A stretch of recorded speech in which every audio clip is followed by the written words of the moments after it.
আমি শাহাদাতের চৌধুরীকে হাওয়াতে বাড়াইনি জানের ভয়ে তুই ঝোল বলছিস কি নাম আছে শাহাদাতকে রক্ষা করতে আমি তোকে কতল করব বহু ছিল আপনি এখানে দেখছো আজিব খান শাহাদাতি ভাইজান আমাকে মাত্র রক্ষা দায়িত্ব দিয়ে আমার সঙ্গে পৌঁছেছে সে দায়িত্ব পালন না করে এতক্ষণ কোথায় ছিলেন? মসজিদের পিছনে মৌলভী সাহেবের বাড়িতে বসে আমি কোরআন পাঠ শুনছিলাম। তোমার কথা আমি বিশ্বাস করি না। আমাকে এত অবিশ্বাস শুধু অবিশ্বাসী নয়, জানের ভয় জানের ভয় যে নিরাপদে পালিয়ে থাকে আমি তাকে ইচ্ছামত করি না। করবেই তো যাবে না বানু ওই জঙ্গলি কাফেরটা আমাদের কি ঘায়েল করেছে নিজে ভাই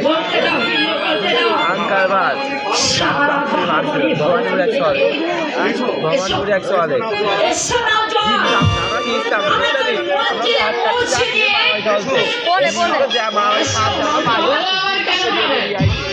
সঙ্গে এসো পথে আবার আমাকে চলে গেছে, মৃত্যু হয়ে গেছে।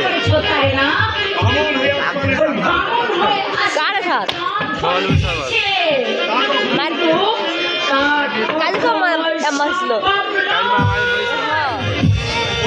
গাঁজা বেচছিল বহুত আচ্ছা শয়তানি এই বেইজ্জতের বদলা মহিলাটা করে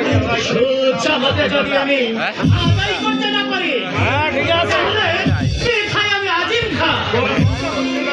বলতে হচ্ছে আমি আর চুপ রাখ কান খাই হেঁটো মাথায় টুপি করে বাড়িতে মেহেদি মাখিয়ে মসজিদে গিয়ে নামাজ পড়লে হাতে কত মনে হওয়া যায় না খাসে ইসলাম হতে গেলে ইমামে দাবিদারি হই বড় মামুনকে সেবা করতে হয় চোখ থেকে কামনার কাজল বুঝি সম্মান দাও তোমার কাছেই তুমি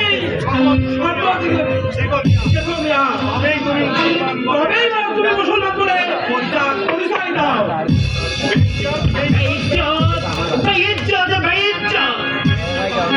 এই বেইজ্জত আমাকে সহ্য করতে হলো